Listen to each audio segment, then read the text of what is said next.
Water rushes over my face and fills my nose. My lungs are on fire. I thrash wildly, but a strong hand tangles in my hair, forcing me deeper under the icy water. The porcelain edges of the bathtub scrape against my shoulders as I struggle. I can't breathe. My chest burns with desperate, trapped screams that die in a stream of bubbles. His grip is unyielding. My hands, one broken, the other numb, scrabble at the tub sides and at his arm. I feel his weight pinning me down from behind. I'm drowning. Black spots dance in my vision. This can't be how I die. I think frantically. Not here, not like this. My mind flashes images of my baby boy's face, of my husband waiting for me. They'll never know what happened. I choke on a lungful of water and a sob of terror. Just when I'm certain I'm about to lose consciousness, he yanks me up by the hair. I erupt from the water, coughing and heaving, greedily sucking in air. Water streams down my face, mingling with tears.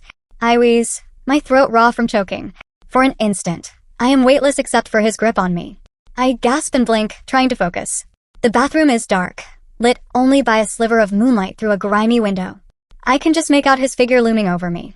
He leans in close, his breath hot and smelling of wine and madness. A quiet, chilling voice whispers in my ear, "That's what happens if you disobey me." I whimper, recoiling as far as I can in his grasp.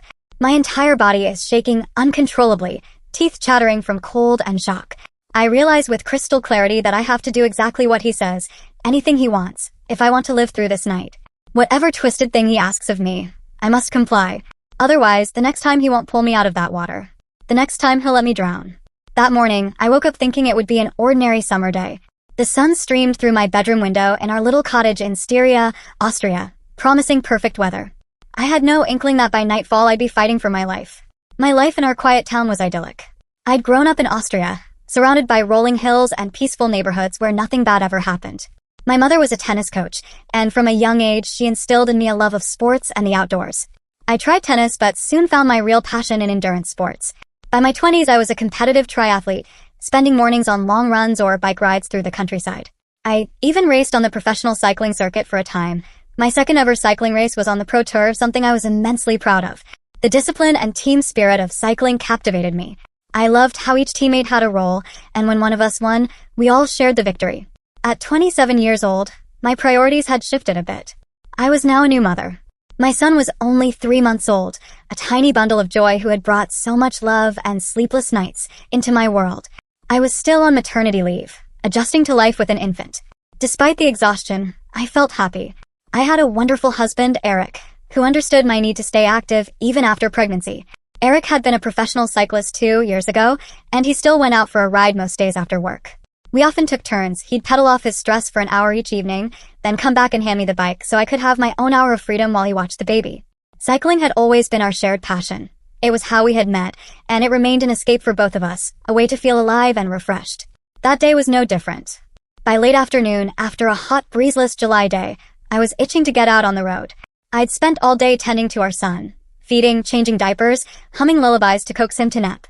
I adored my baby, but I was also craving a small break to feel like my old self again. Just 1 hour alone, just me and my bike and the open road. I needed to feel the wind on my face and break a sweat, to remind myself I was more than just a walking burp cloth. Any new mother could probably relate. So when Eric pulled into our driveway that evening, I already had my cycling jersey and shorts on, my water bottle filled, and my bike propped by the door. "Go, enjoy yourself," he told me with an encouraging smile, kissing my forehead as we swapped parenting duties. His hair was still damp with sweat from his own ride. I kissed my baby boy goodbye. He was in his grandma's arms. Eric's mother had come by to help for a few days. I promised I'd be back in an hour, before he even realized I was gone. I remember my mother-in-law chuckling, telling me not to rush and to enjoy the beautiful weather. Everything about that moment was normal and safe. We had no idea of the horror that was about to descend on us. I mounted my bike and set off. The early evening air was warm and golden, the sky a brilliant blue that was just starting to soften toward dusk.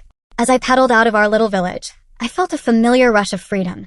The worries of the day, the pile of laundry, the half-finished grocery list on the counter, all melted away with each push of the pedals. My muscles, though a bit out of practice since giving birth, rejoiced at the exercise. The road was quiet. In our rural region, cars were few and far between, especially on the smaller country lanes I favored. I could ride for kilometers without seeing a soul, just cows grazing and birds chirping in the hedgerows. It felt utterly peaceful. As I cycled, I thought about how lucky I was. Not everyone gets to live in a storybook town where they can leave their door unlocked and wander freely without fear. I'd heard terrible stories on the news of women in other places being attacked or worse, but those things didn't happen in our world. Our community was tight-knit and sleepy. The most excitement we'd had recently was a lost dog poster campaign. I certainly wasn't worried about my safety that day. If anything, I was preoccupied with whether my son would need another bottle before bedtime, or if I'd be back in time to cook dinner. I even remember smiling to myself, eager to get home and tell Eric about a funny memory that had popped into my head, the time we'd raced each other up a steep hill on one of our early dates and I'd beaten him, much to his chagrin. Life felt beautiful and full of promise at that moment. I had no clue that around the next bend, my world was about to shatter. I was about 5 kilometers from home, nearing the final stretch of my route when it happened. I had just rounded a gentle curve, the familiar old oak tree at the roadside coming into view, when out of nowhere I heard the roar of an engine behind me. In an instant, the world exploded in pain and chaos. A force like a freight train slammed into my back. The car. I had no time to react. One moment I was upright on my bike, wheels humming on asphalt, and the next I was airborne. My bike flew out from under me. I remember a sickening thud as my body hit the windshield and tumbled off onto the hard road. The shock was blinding. I rolled, scraping along gravel and coming to rest in a ditch by the roadside. For a second, everything went silent except for a high-pitched ring in my ears. Pain. It blossomed in my left arm and across my side, sharp and burning. I groaned, stunned and disoriented, but I was alive. I lifted my head, bits of dirt and dead leaves clinging to my helmet and skin. My bike lay a few feet away, its front wheel bent at an awkward angle. And just beyond it, a dark blue car had screeched to a halt on the shoulder. My first thought was, I've been hit by a car. My second thought, oddly, was relief. I was grateful I could move my legs, that I hadn't been paralyzed. Adrenaline masked some of the pain as I gingerly sat up. Scrapes on my knees and elbows oozed blood, but nothing seemed broken except maybe my throbbing left arm. The driver's door of the car opened. I expected a horrified, apologetic driver rushing out to check on me. Accidents happen, after all. Maybe he hadn't seen me in the late sun. Oh God. I mumbled, trying to steady my breathing. My heart was hammering with shock and I fought the urge to cry. Focus, I told myself. You've crashed before. You know the drill. Assess injuries, get help. I reached for the back pocket of my cycling jersey where I always kept my phone. My fingers found nothing. The phone must have fallen out during the collision. I scanned the ground around me in a daze. Footsteps crunched on gravel. I turned toward the road, expecting the driver. A man was approaching, moving hastily around the front of his car towards me. He was of average height, maybe mid-40s, a bit overweight, wearing jeans and a gray t-shirt. Nothing about him screamed danger. If anything, I was ready to reassure him that I'd survive his blunder. It was just an accident, I thought. I'm okay, I began shakily, trying to stand. My left arm screamed in pain when I put weight on it and I almost collapsed back to my knees. The man reached me. Through the haze of adrenaline, I noticed his face in the evening light, round cheeks, thin lips pressed in a line, eyes that looked strangely flat. He didn't ask if I was hurt. He didn't say a word. Before I could process, he lunged toward me. Something swung toward my head. I had just enough instinct to raise my arms in defense. Crack. White-hot pain exploded in my right forearm as a wooden stick, a thick branch or cane, slammed against it. I screamed, a raw panic sound that barely sounded like me. The impact knocked me off balance. He swung again, grunting with effort. I tried to shield my head with both hands, desperate to protect my skull. The stick crashed down, breaking against my forearm with a sickening snap. This time the pain was so intense my vision blurred. Stop! I shrieked. What are you? But I couldn't finish. The man dropped onto me, using his body weight to wrestle me down into the dirt. I kicked out, adrenaline giving me a burst of strength, but he was surprisingly strong and heavy. In seconds, he had pinned me on my stomach, my face pressed into the cold ground. I felt his knee jam into my back. With one hand, he wrenched my arms behind me. I howled as a bolt of agony shot up from my broken arm. There was a rough ripping sound. I realized he had a roll of duct tape and was wrapping it tightly around my wrists, binding them together. In moments, my arms were cinched immovably behind me. Please, I gasped, still hoping this was some horrible misunderstanding. My cheek was grinding into the gravel shoulder. I tasted blood where my lip had split. Take what you want, I tried to say, thinking perhaps he meant to rob me. None of it made sense. People don't just run down cyclists and attack them. He gave no answer except to slap a strip of tape hard across my mouth. The adhesive tugged at the skin on my lips and cheeks as he smoothed it, sealing my pleas behind it. My screams turned to muffled cries. He flipped me over onto my back. I saw the sky above, orange and purple with the approaching sunset, and the man looming over me breathing hard. His expression was eerily blank, as if he were performing an unpleasant but necessary task. I squirmed, kicking at him with my free legs. My foot connected with his shin and he let out a snarl. Anger twisted his blank face. Suddenly his hands were around my throat, cutting off my air. He squeezed brutally. My eyes bulged. I thrashed beneath him, but he only tightened his grip. The world started to dim at the edges as a roaring filled my ears. My chest heaved uselessly, no air coming. This is it, a distant thought in my head said. I'm going to die right here. My kick slowed as my strength ebbed. Just as I was on the brink of blackness, he released my neck. I sucked in a huge gulp of air through my nose, coughing against the duct tape over my mouth. I was too weak and dizzy to struggle when he grabbed my bound arms and hoisted me to my feet. My legs dangled and I could barely stay upright as he half-dragged, half-carried me to his car. I kicked feebly, but he shoved me forward and dumped me face-first into the back seat. I landed awkwardly, my shoulder wrenching painfully. Before I could even attempt to roll over, a door slammed behind me. A moment later, the car jolted as he got into the driver's seat. The engine revved to life. My mind raced. No, he's taking me. I wriggled onto my side, straining against the tape around my wrists. It bit into my skin, unyielding. I tried to scream again, hoping someone might hear or that I might attract a passerby before we sped off, but only a muffled wail came out. Tears of pain and terror slid down my face as the car lurched forward onto the road. I felt the car swerving as he pulled back onto the road and accelerated. Through the back window, I caught a glimpse of my bicycle lying crumpled in the ditch, its wheels still spinning. Then we rounded a bend and it was gone. The world outside the car became a blur of trees and dimming light as the sun dipped low. Inside the car, it was dim and stifling. I could barely breathe through my nose. The tape over my mouth made each breath labored. My broken arm throbbed with every bump in the road. I managed to roll onto my side, curling up in the back seat. The seat belts dug into my body, but I hardly noticed over the panic flooding me. In my mind, I kept screaming, "This can't be real." But the pain and the taste of blood were very real. I tried to scream, but the tape gag turned it into a muted, pathetic moan that nobody outside the car would ever hear. Tears of frustration and terror burned my eyes, but I blinked them away, trying to stay alert. I had to think. Where was he taking me? How could I escape? The driver hadn't said a single word since attacking me. In the rearview mirror, I could just see the glint of his eyes reflecting the dashboard light as he focused on the road.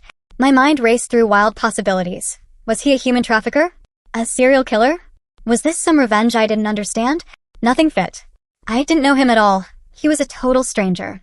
After what felt like maybe 10 minutes, the car turned off the paved road onto a bumpy gravel path.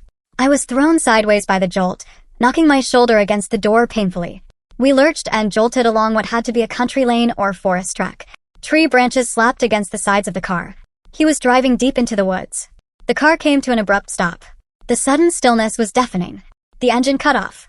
In the darkness, I heard him breathing heavily in the front seat, as if adrenaline was catching up to him too. Through the window I saw we were in a clearing, right in front of a small shadowy structure, a cabin or house, silhouetted against the dusky sky. The man twisted around in his seat. I shrank back instinctively, pressing against the car door. He reached over the seat toward me. I cringed, but he only grabbed the edge of the duct tape over my mouth and ripped it off in one motion. I yelped in pain, my cry echoing in the confined space. My lips stung where the tape had torn skin. Not a sound. Understand, he said coldly. It was the first time I'd heard his voice clearly. It was low, almost polite in tone, but steely with menace. I nodded rapidly, tears spilling down my cheeks. My throat was so raw I couldn't have screamed loud anyway. I gasped in lungfuls of air now that the gag was gone, my chest heaving. Without another word, he exited the car. A second later, my door was flung open. He reached in and seized me by the shoulders. Up, he grunted, hauling me out. My legs, though free, were weak and shaky. I stumbled, nearly falling to the ground. He held me up with a strong grip, practically carrying me toward the cabin. The night air was cool on my flushed, tear-streaked face. Somewhere in the distance, I heard the faint chirp of crickets starting their nocturnal songs. How ordinary, I thought wildly, for nature to go on as if nothing was happening, while I was living a nightmare. We reached the front door of the cabin. It was already open. He kicked it wider with his foot and dragged me over the threshold. The smell hit me immediately, a putrid blend of damp wood, mold, and rotting garbage. I gagged and turned my head to suck in a breath of fresher air from outside, but he hauled me deeper in. Inside it was nearly pitch black. The man released me just long enough to flick on a flashlight or lantern. I saw a beam of light cut through the darkness. The beam wavered over piles of clutter on a floor, junk, old newspapers, empty bottles. I saw no electricity. The single beam of light was our only illumination. He kept the flashlight in one hand and steered me forward with the other. I shuffled, My cleated cycling shoe on one foot scraping the floor, the other foot only in a sock since I'd lost a shoe outside. We moved down a narrow hallway or entryway. The place was silent except for the sound of our breathing and the creak of the floorboards under us. Suddenly, he opened a small wooden door to our right. It looked like a pantry or storage closet. Before I could even register what he was doing, he shoved me down to the floor. I fell awkwardly, my bound wrists preventing me from catching myself. My shoulder and head thumped against a wooden wall. I cried out in pain. Working quickly, he grabbed my ankles and I felt the tape again. He wound a loop around my ankles, binding my legs together tightly. My protests were incoherent sobs. I was beyond words. He pushed me fully into the tiny space. Indeed, it was a little closet, maybe meant for firewood or canned goods. I curled up involuntarily to fit. The flashlight beam was blinding in my eyes as he shone it directly at me for a moment. His face appeared above me in the closet doorway. Those eyes of his, in that moment, were empty of emotion. Quiet, he ordered one more time. I'll be back soon. Then he swung the wooden door closed on me. Total darkness. I heard a scraping, scratching sound. Perhaps he was sliding a latch or bar across the door to lock it from the outside. I was entombed. I couldn't help it, I screamed. Loudly, raggedly. I screamed until my throat was raw and I coughed, but the thick wooden enclosure swallowed my voice. No one outside that box, outside that cabin, would hear me. And there was no merciful swift end coming. Instead, I heard his footsteps retreating, the front door of the cabin creaking open and slamming shut. He had left me there, alone in the silent dark. I lay twisted in the cramped closet, body shaking violently. I was shaking from fear, from pain, from the cold sweat that drenched me. My mind raced in spirals of panic. I'm going to die here, I thought over and over. How long would it take? Would he come back to finish me, or just leave me to rot? The uncertainty gnawed at me. Images of my loved ones flashed in my mind. My mother-in-law holding my baby at our doorstep, probably beginning to worry now that my hour ride had stretched longer. My husband returning from a quick search around the block, telling himself I had a flat tire or a minor crash and I'd surely call soon. They must be noticing my absence by now. How long before they started looking for me in earnest? And even if they did, how could they find me out here in the middle of the woods? Tears leaked down my cheeks into my hair and the dusty wooden floor. I realized my head was throbbing. Perhaps I had hit it in the struggle or during the crash. Nausea rolled in my stomach. I shut my eyes, trying to steady my breathing and cling to some thread of sanity. I had to survive this. I had to see my baby boy again. That thought became my mantra. I have to survive. I have to get home to my son. Time lost meaning in the darkness. It could have been minutes or hours. My breathing eventually slowed from panicked gulps to shallow, shivering breaths. I strained my ears for any sound. The crunch of his footsteps returning, a creak of the door, but heard nothing except my own small whimpers. At some point, shock and exhaustion overwhelmed me. Still taped and bound, I slipped into a merciful brief unconsciousness. I woke to a dim, gray light filtering through a grimy window. For a moment, I didn't know where I was. My entire body protested as I tried to move. A jolt of pain from my left arm brought the night's memories crashing back down. With a terrified gasp, I sat upright on what I realized was a sagging bed, covered in nothing but a thin, dirty sheet. I clutched it to my chest, shivering. My captor must have stripped me while I was unconscious. The thought made me sick with fear and humiliation. Even in the faint dawn or dusk light, I couldn't tell which it was. I could see the room was squalid. Peeling wallpaper hung in strips. The floor was strewn with trash, empty cans, muddy boots, crumpled newspapers. The air was stale and reeked of decay. It looked like no one had truly lived here in years. Was it morning already, or still the night? I had no idea how long I'd been out. My first coherent thought was of my son. Oh God, my baby. It had been hours since I'd left home. I pictured him wailing with hunger. My mother-in-law and husband frantically calling me, calling the police. They must know something was wrong by now. A crushing wave of guilt and desperation engulfed me. I was supposed to be there, nursing him, keeping him safe. Instead, I was trapped in this nightmare. Tears welled in my eyes, but I forced myself not to dissolve again. I had to think. Had to find a way out. My eyes darted around the room for any clue or tool. My wrists and ankles were no longer bound. He must have cut the tape while I was out, maybe trusting my injuries to keep me compliant. I flexed my fingers. They were swollen and bruised, especially my right hand where I suspected a fracture. It barely responded. A faint sound caught my attention. Thump, thump, thump. It was distant but unmistakable, the whir of helicopter blades. I froze and listened. Yes, a helicopter was flying somewhere not far off. Perhaps search and rescue? My heart leapt with hope. They were looking for me. The authorities had been alerted. The world had not forgotten me out here. I stumbled off the bed and hobbled to the dirty window, draping the sheet around me. Through a crack in the grime, I glimpsed a helicopter's blinking lights sweeping over the forest in the distance. I pressed my palm to the cold glass and considered screaming or smashing the window. But the aircraft was too far. The rotor's hum faded. They didn't hover near the cabin. Whoever was searching had no idea where I was. As quickly as it came, my hope deflated. The helicopter disappeared over the trees, and with it, my fleeting chance of immediate rescue. I slumped back onto the bed, despair threatening to swallow me.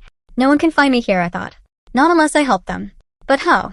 I was unarmed, injured, God knows where in the woods. The only person who knew how to get me home was the lunatic who brought me here. As if summoned by my thoughts, I heard the creak of a door hinge somewhere outside the room. Footsteps approached, and the door to the bedroom swung open. I flinched, clutching the sheet tighter. He stood in the doorway, illuminated faintly by a lantern he carried. In the soft glow, I could see him more clearly now, an unremarkable face, neither kind nor cruel, just frighteningly emotionless. He had changed clothes. Now he wore a clean shirt and pants, as if preparing for an evening at home. In his other hand, glinting even in low light, was a long knife. My stomach clenched at the sight. "You're awake," he said quietly. His tone was almost gentle, as if we were acquaintances chatting. "Good. You should join me for dinner." I stared at him in disbelief. Dinner? The absurdity of the suggestion, given the violence of the past hours, left me speechless. Seeing my hesitation, he stepped into the room, raising the knife slightly, a subtle threat. "Come." It was not a request. My heart thudded. I slid off the bed, keeping the sheet wrapped around myself. My legs were trembling so badly I thought I'd collapse. He nodded approvingly and motioned with the knife for me to move. Barefoot and wrapped in that filthy sheet like a makeshift dress, I hobbled out ahead of him, my broken arm pressed to my aching ribs. He led me down a short hall to what must have been the main living area of the cabin. It was just as cluttered and dark as the rest. The only illumination came from a couple of stubby candles he had placed on a table and the lantern he now set down. There was a small rickety dining table cleared of debris, with 2 chairs. In the center, incongruously, sat a single plate with some bread and cheese and 2 poured glasses of red wine. It was a grotesque mockery of a dinner date. "Sit." He pointed to one of the chairs with his knife. I obeyed, sinking onto the chair and trying to suppress a wince as the movement jolted my battered body. He took the opposite chair, though he remained on its edge, leaning forward intently. He placed the knife on the table, within easy reach of his hand. I eyed it warily. "Have a drink." He slid one of the wine glasses toward me. My hands shook as I picked it up. My mouth was dry and raw, but I had no desire to drink. I shouldn't. I managed to croak, my voice barely above a whisper.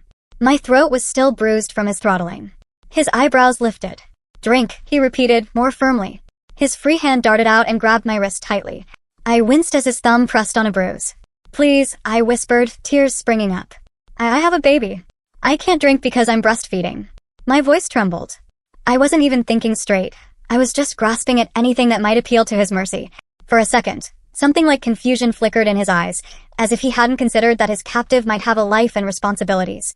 But just as quickly, it vanished. His grip tightened, and with his other hand he picked up the knife and tapped the flat of the blade against my forearm, a silent warning.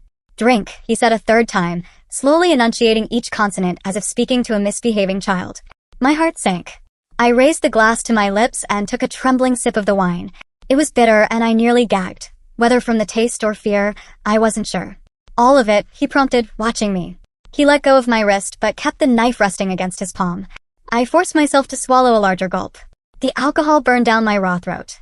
On an empty, nauseated stomach, it made my head swim almost instantly. Tears of anger and frustration pricked my eyes as I drained the glass just to appease him. He nodded in satisfaction. "Good." As if rewarding compliance, he took the plate and held it out to me. There was a chunk of dark bread and a slice of cheese. My stomach twisted. I was far from hungry, but I also knew I might need strength. I managed to nibble a bit of the bread, hoping it might also soak up the wine in my gut. Across the table, he was actually eating as well, chewing methodically as if this were a normal meal. The surrealness of it all made me lightheaded. A few minutes passed in taut silence. My eyes flickered around, looking for exits or a chance to run, but I knew I wouldn't get far. Not with my injuries, and not with him so close and armed. I had to bide my time. He seemed to study me in the candlelight. "I don't get to have dinner with company often," he said suddenly. The attempt at small talk was jarring. I swallowed a dry lump of bread, not sure how to respond. My instinct was to stay quiet, not to provoke him, but he clearly expected acknowledgement. I mustered a weak "thank you" for the food. The words felt absurd coming out. He smiled, a chilling childlike smile that didn't reach his eyes. "You'll behave now, won't you?" he said. I nodded quickly.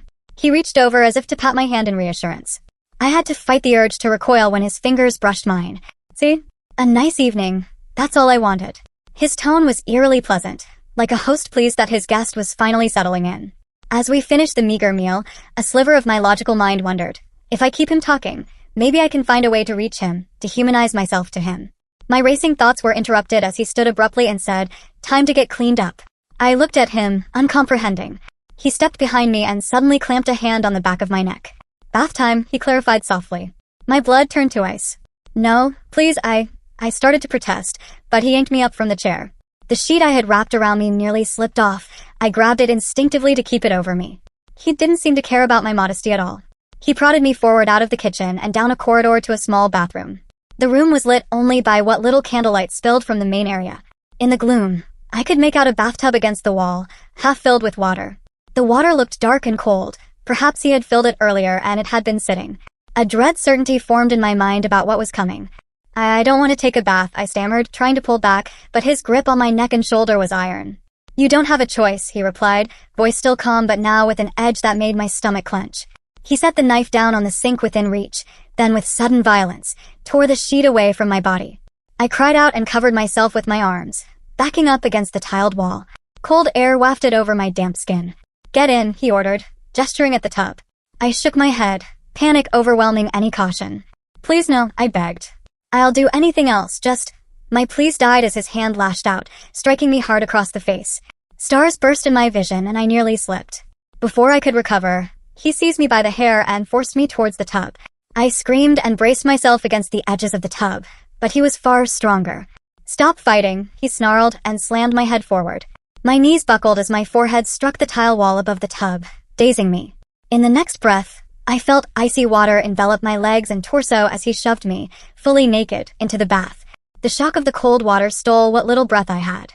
I tried to scramble up, but his large hand planted firmly on my chest and pushed me backward. The tub was only half full, so I wasn't completely submerged. Not yet. He stared down at me, chest heaving with exertion and something like twisted excitement. "You will listen to me," he said quietly, "or I'll give you a taste of what happens when you don't." My eyes widened in terror, but before I could respond, his hand shot out and covered my mouth and nose. I recognized the sensation. He was suffocating me again, as he had on the roadside. Instinctively, I thrashed, my hands flying to his wrist to claw and pull, but it was like steel. My broken arm made me horribly weak.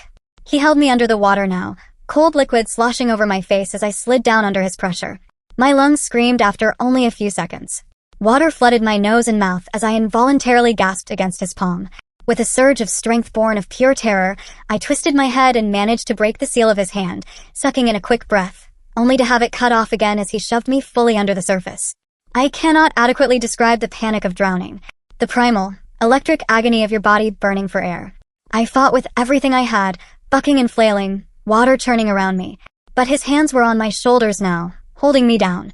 I was a strong swimmer, an athlete, but it meant nothing in that moment. He was going to kill me, and I was powerless. My vision edged with black. "This is how I die," a detached voice in my head noted. And oddly, my mind offered me a final mercy. Images of my happiest moments played behind my eyes. I saw my wedding day, me laughing with Eric on a sunlit bike trail, my newborn son placed in my arms for the first time as I cried with joy. Beautiful fragments of a life that felt far too short. Just when I was sure I would never again take another breath, he yanked me upward. I broke the surface, choking and retching. I couldn't even scream. I only made a wet, rasping gasp like a landed fish. But he gave me no chance to recover. After a single gulp of air, he shoved me under again. Another explosion of panic. Another eternity of seconds fighting the inevitable. He pulled me up once more, and again I had barely a moment to cough and suck in a breath before the third plunge. This time, I was under longer. I struggled weakly, all strength gone. The world was going dark. "Maybe it's better if I just let go," a tiny voice in me whispered amid the suffering. "At least then this will end." My chest convulsed, inhaling water. Everything started to go quiet. Suddenly, I was out of the water, dragged up by my hair and arm. He was panting as he hauled me over the edge of the tub and onto the bathroom floor. I lay there on the cold tiles, coughing up water, each breath a razor blade in my throat. I was trembling uncontrollably, my body going into some kind of shock. I curled on my side, drawing my knees up, sputtering and crying weakly. Through water-blurred eyes, I saw him standing over me. I braced, expecting another blow or worse. Instead, he was staring at me. His chest heaved as he caught his breath, and something shifted in his expression. It wasn't exactly remorse, but it was as if he realized he might have gone too far. I could have been a corpse at his feet, and perhaps that consequence even scared him a little. "Get up," he muttered. When I couldn't move fast enough, he actually knelt and slid his arms under me to lift me. I was too feeble to resist or assist. He dragged me like a rag doll back into the bedroom and dumped me on the bed. I immediately curled into the blanket, clinging to it as convulsive shivers racked me. My teeth chattered so hard I thought they'd crack. He stood over me, his shadow cast by the lantern light. I'll get you something warm," he said quietly, almost to himself. He left the room. I closed my eyes, tears leaking out, my throat and lungs burning. I was alive, barely, but I knew with dreadful certainty now that I had to obey this man completely. One more disobedience and he would kill me, just as he'd nearly done. I had no fight left. In that moment, my will to resist was broken. He returned a few minutes later, carrying a threadbare blanket. The fact that he intended to comfort me at all was astonishing. He draped it over my shoulders. I clutched it tightly, its rough fibers soaking up the water from my skin. My shaking gradually eased from violent shudders to mild tremors as warmth crept back in. The man pulled the lone chair in the room over to the bed and sat down, watching me. By the faint lantern glow, I could see his face more clearly now. There was a furrow in his brow, not exactly regret, but perhaps uncertainty. Silence hung between us. My mind raced frantically for a strategy. I realized with a kind of desperate clarity that raw defiance would only get me killed. If I was to survive, I had to reach him on some human level to make him see me as a person, not just his captive. But how? What could I possibly say? My eyes wandered around the room, partly to avoid his gaze and partly seeking any clue. They landed on something unexpected amidst the squalor. On the windowsill stood a collection of potted flowers. In the pale light, I recognized their elegant shapes and vivid colors. Orchids. There were several orchid plants, surprisingly healthy looking, their delicate blooms a stark contrast to the decay in the cabin. I seized on it. Those flowers. I croaked softly, my voice still raw. He blinked, as if coming out of a trance. "What?" He followed my gaze to the windowsill. "The orchids," I whispered. "They're beautiful." My words hung in the air. For a moment, I feared I'd angered him with such an irrelevant comment. But I saw his expression change. The hardness in his eyes faltered, replaced by a flicker of something like pride. "You like them?" he asked quietly. There was a tremor in his voice now, a stark difference from the menacing tone he'd used before. I managed to nod. "Yes. They're lovely. So healthy." My voice gained a bit of strength as I latched onto this lifeline. "I've never been good with orchids. They always die on me. You must take really good care of them." He straightened up slightly in his chair, and in the lantern light I almost saw the hint of a smile at the corner of his mouth. "I water them with aquarium water," he said, a strangely eager note creeping in. "The nutrients, it's good for the plants." He set the knife aside on the floor, seemingly forgotten for the moment. "Most people overwater orchids, or give them direct sun, which they hate. But I know how to make them thrive." He stood up and walked to the windowsill, gently touching one of the blossoms with calloused fingers. I watched in amazement at the transformation. Moments ago, he was a predator. Now he looked almost like a proud gardener showing off his work. "I learned horticulture in training," he added. "I'm a gardener. I used to work at the nursery in town. Until I couldn't anymore." His voice trailed off. I sensed an opening. Keeping my tone gentle and conversational, I asked, "Did you grow these from seedlings?" My teeth still chattered occasionally, but I tried to make my words steady. He nodded, turning back toward me with one of the pots cradled in his hands. "This one, yes. It took 3 years to bloom. Worth it though, don't you think?" He carried the orchid over and held it out a little as if presenting a trophy. The petals were deep purple with speckles of white, truly gorgeous. In spite of everything, I found myself genuinely marveling at it. "It's gorgeous," I affirmed, meeting his eyes. "You have a talent." His eyes lit up, an eerie childlike glee on the face of a grown man. It was the most disarming expression I'd seen on him. "People never notice them," he murmured. "You're the first to say something nice about them. Or about anything here." He carefully set the orchid back among the others, then remained by the window, looking out into the darkness beyond. "No one ever comes here. No one cares. I'm all alone out here." The bitterness in his voice was palpable. A fragile calm had descended in the room. I realized I was holding my breath, afraid to break the spell. But this was my chance, perhaps my only chance, to get through to the human inside this monster. I swallowed and spoke softly. "It must be lonely." He kept his back to me, but his head tilted slightly. Encouraged, I continued, I'm sorry you're alone. I can't imagine living out here with no friends or family. Suddenly he began to speak, haltingly at first, then with a torrent of pent-up emotion. He told me about his life in disjointed pieces, how his parents died when he was young, how he'd been raised by a strict, unaffectionate grandmother who also passed on, how he longed for friends but never fit in. There were girlfriends in his past, he said, but they had all betrayed or abandoned him. One had cheated on him, another left him because of his temper. I wasn't bad. She made me angry, he insisted defensively. With each revelation, his voice swung from sadness to anger and back again. It was like watching a dam break, years of resentment and hurt flooding out. And all I did was listen, nodding gently, murmuring little sympathies where I could muster them. Inside, I was still terrified, but now a new feeling stirred, a cautious empathy. He was clearly disturbed, a broken person who had done horrific things to me, and yet I could see in these moments that he was also pitifully lonely and unstable rather than purely evil incarnate. Understanding this didn't excuse what he'd done, but perhaps it could help me survive.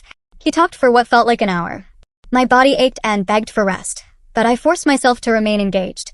I asked him gentle questions about things he seemed to enjoy, gardening, old vacations he mentioned from childhood.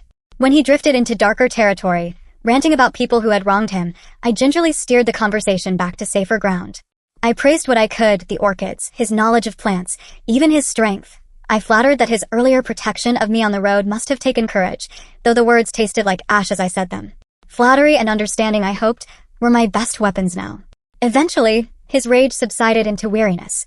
He slumped in the chair again. I realized with a jolt that during this entire conversation, he hadn't hurt me. In fact, he hadn't so much as touched me since the bathroom. The knife remained abandoned on the floor near the door. I resisted the temptation to look at it. I didn't want to remind him of it. A heavy silence fell. He looked at me, almost as if seeing me clearly for the first time. "Why did you take me?" I asked softly. It was a question that had burned inside me, though I was almost afraid to hear the answer. He rubbed his temples. I just wanted company, he muttered. I was so angry. I've been planning to take someone for a while. Any woman, I mean. Not you specifically. I drove around looking, and then I saw you on the bike. He paused, searching for words. You looked so happy. Like everything in your life was perfect. I wanted to grab you and shake that happiness out. I wanted someone with me who couldn't leave, who had to listen to me, maybe even like me. He trailed off, then added in a defensive rush. I wasn't really going to kill you. I know I got carried away, but I only wanted to have an evening, like a date, you know? A nice night with someone, and then I'd let you go. A chill ran through me at how warped this was. He thinks this was supposed to be a nice date. But I nodded gently. I understand, I whispered. You just didn't know how else to meet someone. He looked almost relieved that I didn't immediately scream at him for how insane that sounded. In truth, every fiber of me wanted to lash out at him, to call him a liar because he had nearly killed me multiple times. But I kept that inside. I needed him to keep believing his own narrative, if it meant my safety. He sighed and leaned back. I know I hurt you. But I brought you back, didn't I? I didn't mean to break your arm. You wouldn't listen at first. His tone was oddly petulant now, as if I had been the difficult one. I nodded again, forcing a tiny, conciliatory smile. I was scared, but I'm listening now. My voice had a hint of warmth that was entirely fabricated, but it seemed to soothe him.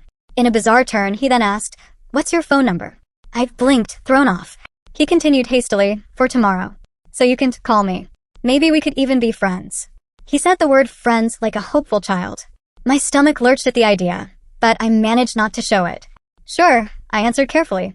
He pulled a small notepad and pen from a table drawer, came over, and handed them to me. My fingers trembled as I took them. I considered giving a fake number, but my mind screamed, don't risk it. If he tried calling it in front of me, or later discovered I'd lied, who knows what he might do. So with effort, I scrawled my real phone number on the pad. He looked at it and nodded, seemingly content.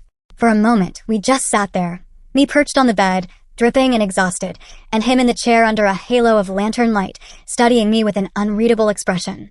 I wondered if he expected me to offer my sympathy now, to promise I would be his friend after this.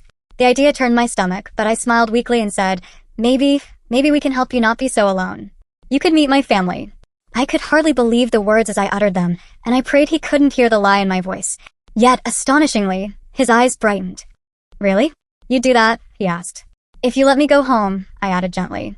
The moment those words left my lips, my heart started racing anew. This was the crux of it. Would he actually let me go? He looked down at the floor. I always was gonna let you go, he mumbled. Just wanted a nice evening. His gaze drifted to the discarded knife, and he kicked it farther away, almost absent-mindedly. It got out of hand. I'm sorry about that, but I can still take you home. I can fix this. He started nodding to himself, convincing himself more than anything. Suddenly he stood, as if energized by a plan. We can make it like none of this ever happened. Like an accident. He turned to me, eyes wide with a strange excitement. Yes, we'll say you hit a deer on your bike. You crashed. I found you and helped you, that's all. I'll bring you home and you tell them it was an accident. I felt a surge of relief so strong I almost sobbed. I hid it, knowing I had to stay calm and on script. Yes, I agreed softly, eagerly. An accident with a deer. That's good. No one has to know anything else. He smiled fully now, an expression of genuine happiness at the thought that he was not going to be caught as a monster, but rather as a good Samaritan. I'll get your bike, he said, already walking out into the hall. And your clothes. I'll fix it up as best I can. You can clean up a little here and then we'll go. It's late, but I'll have you home soon. The moment he left the room, I exhaled a long, trembling breath. I almost laughed with incredulous, delirious relief. Did I really just talk this man down from killing me to personally driving me home? I offered up a silent prayer of thanks, and a plea for it not to go wrong now. I gingerly stood, wrapping the blanket around me for modesty, and also because I still felt so cold inside and out. My legs were unsteady. I peered out of the bedroom door. He was in another room, muttering to himself as he rummaged around, presumably for my belongings. I could see the front door of the cabin from where I stood. It was slightly ajar, perhaps the frame couldn't even close properly. Beyond it, the night was still and dark. A longing nearly overwhelmed me to bolt right then and run into those woods. But the rational part of me knew it would be a deadly mistake. I was half naked, injured, and miles from anywhere. If he caught me fleeing, all bets were off. No, my best chance was to keep playing along, to get in that car with him willingly, and pray that his promise to let me go was genuine. He returned shortly with my cycling jersey and shorts in hand and an apologetic look. They're torn and dirty, he said, almost sheepishly. Sorry. I had to cut them off to check if you were hurt badly. I suppressed a shudder at the mental image of him cutting my clothes off while I was unconscious. It's okay, I replied, taking them. Thank you. I didn't bother with underwear. There was none offered, and I didn't want to upset him by asking for anything more. I turned slightly away and dropped the blanket, quickly shimmying into the shorts and pulling the jersey over my head. The fabric was ripped at the sleeves and there were brown bloodstains on it, but at least I was clothed again. The tight elastic of my cycling kit pressed on bruises and my broken arm, but adrenaline masked the discomfort. Ready? He asked. He had put on a coat and a cap, perhaps to look more normal, and he held out a pair of sneakers to me. They weren't mine, but they were roughly my size. I slid them on. My one lost cycling shoe would remain in the woods somewhere. He then produced my phone. I saw with dismay that the screen was shattered. It had likely been run over by the car. It was useless. Still, he handed it to me as if trying to show goodwill. I slipped it into my jersey pocket out of habit. He grabbed the lantern in one hand and gently took my elbow with the other. Let's get you home. His tone was almost cheerful. I felt a queasy mix of hope and dread as I let him lead me out of the cabin into the cool night air. We walked together to his car, which was parked under a tree a short distance from the cabin. In the darkness, I could just make out my bicycle tossed in the back seat, looking crumpled and sad. He opened the passenger door for me as if this were a normal courtesy. With my heart in my throat, I lowered myself into the seat. My body protested the movement, every muscle stiff and sore. He closed the door, then rounded to the driver's side and got in. For a moment, as he put the key in the ignition, I felt a wild urge to grab the steering wheel and cause an accident, or to scramble out of the car and make a run for it. But I stayed still. We were so close to the end of this ordeal, I couldn't jeopardize it now. He started the engine. The headlights cut through the night, illuminating the narrow forest path ahead. As we bumped slowly along the trail back towards the main road, I exhaled slowly, trying to release the tension that had my muscles knotted. I told myself over and over, I'm going home. Just a little longer. Neither of us spoke as the car reached the paved road and turned onto it. I recognized the road. We were only a few miles from my town. My heart fluttered with cautious optimism. The digital clock on the dashboard read 12:47 a.m. No wonder I felt utterly spent. I'd been his captive for around 9 hours. The road was dark and deserted at this hour. He drove calmly, not too fast, not too slow. I dared a few glances at him. His face looked oddly serene, lit occasionally by passing moonlight. Perhaps in his mind, everything really was going to be okay now. I gripped the seat with my good hand, silently urging the car to go faster. We passed a turnoff that I knew led towards my neighborhood, but he didn't take it. Instead, he continued straight. My stomach tightened. My house was back that way, I said carefully, voice barely above a whisper. He pursed his lips. I know. I just want to show you something first. It won't take long. His tone was mild, but my blood ran cold. This detour wasn't part of the plan. Had I misjudged? Was he toying with me after all? My mind leapt to dark scenarios. Perhaps he wanted to find a remote spot to kill me after all, despite everything. Perhaps he was going to punish me for something I said. My eyes darted to the door handle and window. Could I jump out? The car was going about 50 kilometers per hour. With one broken arm and in my state, jumping could be fatal or at least disabling, and then I'd truly be at his mercy again. I forced myself to breathe. What do you need to show me? I asked, trying to keep my voice steady. He didn't answer immediately. A minute later, he slowed and turned onto a gravel lane flanked by open fields. He drove a short distance down, then stopped in the middle of nowhere. Outside, under the moonlight, I saw an expanse of fallow farmland and, further back, a line of trees. He pointed out the windshield, his hand oddly steady. "This is mine," he said. "My grandparents left me this land. All this field and the woods back there. It's all I have from them." He seemed to expect a response. It's a nice piece of land," I managed, bewildered. My heart was hammering so hard I felt it might burst. This bizarre sightseeing stop had my nerves frayed to breaking. I was convinced any second he would turn and shoot or stab me and leave my body here. But he simply nodded to himself, put the car back in gear, and turned us around. Relief flooded through me so intensely I almost started sobbing. He was just showing me something personal, in his own twisted way of bonding. Perhaps to him it meant I understood him, that I had seen his world. Back on the main road, he headed now toward my town. I recognized every curve and sign. We were so close. "Please," I begged silently, "please let this be real." As we approached the outskirts of my village, flashes of blue and red light suddenly danced across the sky ahead. My pulse quickened. Police lights. I could see them reflecting off low clouds. We came around a bend and I saw them. 2 police cars parked on the roadside and several officers with flashlights combing through a ditch. Searching. For me.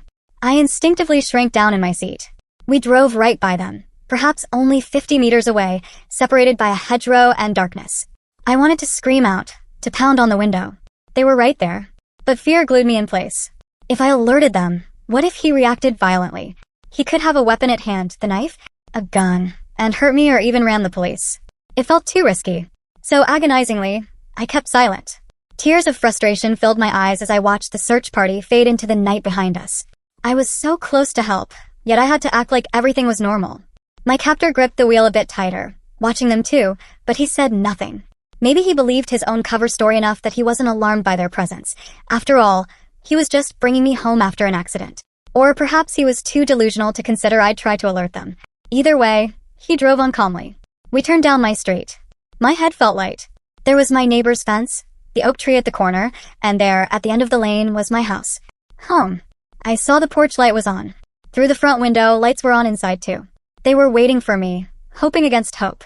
My throat constricted with emotion. He pulled into my driveway and up towards the house. The clock read 1:07 a.m. The tires crunched on the gravel and came to a stop. For a second, neither of us moved or spoke. I stared at the familiar front door, its welcome wreath gently swaying in the night breeze. It felt like a dream. "Remember," he said softly, breaking the silence. "The deer. We hit a deer, and I helped you." I looked at him. His face was tense now, worried. He was taking a risk, bringing me back like this, trusting I would keep my word and protect his fantasy version of events. "I remember," I whispered. I gave a small, convincing smile. "Thank you for bringing me home." My chest ached with a confusing mix of hate and gratitude, not true gratitude, but the kind I had to show to get through this. He nodded. For an instant, I almost thought he might reach out and pat my shoulder or something. But I didn't give him the chance. The moment the car locks clicked open, I burst out of the passenger door. I ran, half stumbling, up the path to my front door. I heard him call, "Careful. You're hurt," like a concerned friend, but I didn't turn back. The door flew open before I even reached it. My mother-in-law stood there, her face stricken with worry and disbelief. Behind her I caught a glimpse of my husband rushing down the hallway towards the entrance, eyes wide. "Oh my God," my mother-in-law cried, and I practically fell into her arms. I was sobbing uncontrollably now, clinging to her as if I might fall back into the abyss if I let go. I'm here," I babbled through tears. "I'm okay. I'm alive." She pulled me inside and I screamed, "Lock the door. Lock it." She did, shoving the deadbolt in place. I collapsed onto the floor of the foyer, my legs no longer able to hold me. My husband skidded into view, dropping to his knees beside me. His hands hovered over me, aghast at the bruises, the state of me. He pulled me into his arms gingerly, voice choked as he kept repeating my name over and over. I sobbed into his shoulder, the sound coming from some deep, primal place inside me. Through the window beside the door, I heard the car outside reverse and drive away quickly into the night. My husband was asking a million frantic questions, but all I could do was cling to him and our family, feeling the solid reality of their bodies against mine. I was home. I was safe. The nightmare was over. Never in my life had I felt such pure, profound relief. It coursed through me like electricity, leaving me lightheaded and weak. I remember whispering over and over, "Thank you, thank you, thank you," though whether I was thanking my rescuers, fate, or the universe, I wasn't sure. All I knew was that in that moment, surrounded by the people I loved, I had just experienced the happiest moment of my life, the moment I truly understood what it meant to be spared, to be given a second chance. I wish I could say that coming home was the end of the ordeal, but in truth it was just the end of the first chapter. The hours and days that followed were a blur of police interviews, hospital visits, and an emotional roller coaster that I sometimes feared I'd never get off. Within minutes of my return, the local police, alerted by my family and by the nearby search team, swarmed our house. I was still clinging to my husband, wrapped in a blanket on the living room sofa, when officers carefully and gently began to ask me questions. My mother-in-law held my infant son in the corner, both of them thankfully oblivious as I haltingly explained the bare bones of what had happened. I saw the color drain from those officers' faces as they processed that I had been kidnapped and tortured mere hours ago. An ambulance arrived and the paramedics insisted I go with them. I remember protesting weakly. I didn't want to let go of my husband's hand, but he assured me he'd be right behind me in the car. At the hospital, I was treated for a concussion, a broken left arm, 2 broken fingers on my right hand, and countless bruises and lacerations. They kept me overnight for observation due to the head injury and near drowning, fearing secondary complications like pneumonia from inhaled water. Physically, I would heal. The emotional wounds were another story. The first time I truly realized how scarred I was inside came the next morning in my hospital room. I woke from a nightmare of a hand clamped over my face, and for a moment I was back in that bathtub, suffocating. I jolted awake with a scream stuck in my throat. A man was looming over me. I yelped and scrambled back, nearly falling off the bed. My sudden terror startled the man, who quickly stepped back and held up a newspaper in his hand. He was just the delivery staff bringing the morning paper. But to my eyes, in that half-awake state, he looked exactly like him. I burst into tears, chest heaving, as the confused man apologized and left. A nurse rushed in to comfort me. That was the first of many flashbacks and panic attacks to come. In the weeks after, I would sometimes see my captor's face in crowds. A trick of the light or a resemblance would send my heart into a frenzy. I avoided being alone. I couldn't even shower without the door open, lest I feel trapped. Sleep was plagued by nightmares where I never escaped that house. Every time I closed my eyes, I was back in the dark, smelling mold and feeling that cold water engulf me. My husband became my rock through that time. He would hold me through my nightmares and remind me gently that if I let fear rule my life, then in a sense my captor was still winning. At first I hated hearing that. I felt I had no control over my terror, but in time I understood what he meant. I had to try to take back control, one tiny step at a time. So I began slowly to reclaim my life. The first goal was simply stepping outside the front door by myself, which I did, trembling and crying like a child, the very next day. The day after that, I walked to the mailbox and back. A few days later, with my husband by my side, I managed to get into a car again, fighting a panic attack as we drove a short distance. Each day brought a new challenge. Going to the grocery store, taking my baby for a walk in the stroller around the block, stepping into a dimly lit room without recoiling. Some days I couldn't do it. I'd break down and retreat to the safety of home and family. But gradually, what had been terrifying one day became tolerable the next, and maybe even routine the week after. It was exhausting work, but it was working. Meanwhile, the police did their work. Thanks to the information I provided, the phone number he'd forced me to write down, and details of the area, they were able to identify and locate my kidnapper within hours. In fact, early the next morning, a special task force stormed the cabin and arrested him. He apparently surrendered without incident. Maybe part of him was expecting it. When I got the call that he was in custody, I cried with relief. Knowing he was off the streets and unable to come after me lifted an immense weight from my shoulders. About 6 months later, I faced him again in a courtroom. That day, as I walked into the court, I felt faint. It was the same hefty figure, now in a prison uniform, his face just as I remembered. A cold sweat broke out on my back. But I squared my shoulders and took a seat, surrounded by my family. I needed to see this through, to see him held accountable. The trial was somewhat peculiar, as it revolved largely around his mental state. He barely looked at me. When he did, his gaze was distant, unfocused. Psychiatrists testified that he suffered from schizophrenia and possibly other disorders. He showed no outward remorse. In fact, when asked if he understood what he had done, he He said something that made my blood boil, that since he brought me back home safely and didn't actually kill me, he didn't see why everyone was so upset. To him, it was as if returning me alive canceled out the horror he put me through. My hands trembled with anger as I listened to that. How could someone be so blind to the pain they'd caused? In the end, the judge declared him guilty of abduction and assault, among other charges. Due to his mental illness, he was sentenced to serve time in a secure psychiatric facility for the criminally insane for up to 7 years, followed by additional years in prison if deemed fit. When I heard 7 years, I recall feeling a mix of emotions. 7 years locked away from society. Good, he couldn't hurt anyone else in that time. Yet, 7 years also felt too short for nearly taking my life and shattering my peace forever. But I had to trust the system and let it go. I refused to let thoughts of him consume me beyond that day. As he was led out of the courtroom in handcuffs, I closed my eyes and took a deep breath. I thought I might feel triumph or closure seeing him like that, but instead I just felt hollow. Perhaps part of me even pitied him, this pathetic man who had to kidnap someone to have an evening of companionship. Yet, pity would not erase what he did, and anger would not heal me either. I chose in that moment to focus on myself, on truly moving forward. It's been 6 years since that terrible night. My little baby is now a running, laughing kindergartner who has no memory of the trauma that nearly stole his mother. I've gone back to work, to life, and yes, I still cycle. The first time I got back on a bike, about a year after the kidnapping, I was shaking like a leaf. I forced myself to pedal down our street while my husband jogged protectively beside me. I hated every second of that ride, but I did it. And then I did it again the next week, and again, until gradually the fear began to subside. Now, I can honestly say I love cycling again, almost as much as I did before. Every now and then, a car passing too close will make my heart pound, but I breathe through it and keep going. I will not let fear steal my joy forever. In many ways, my life has returned to an outward normalcy. I laugh, I spend time with friends, I revel in watching my son grow up, something I was so afraid I would miss. But I have changed on the inside. I'm stronger, not in the physical sense, but in spirit. I know now that unimaginable darkness exists, but I also know that I have the resilience to step back into the light. Little annoyances that used to stress me, traffic jams, spilled milk, a bad day at work, seem so trivial after what I survived. I don't sweat the small stuff like I used to. I try to savor each day, even the boring ones, because I'm painfully aware of how precious ordinary moments are. Sometimes people ask me how I can even get on a bicycle again, or trust strangers at all after what happened. I tell them that I refuse to live in a cage of fear. I was imprisoned for those hours, but I will not be imprisoned for life by the memory.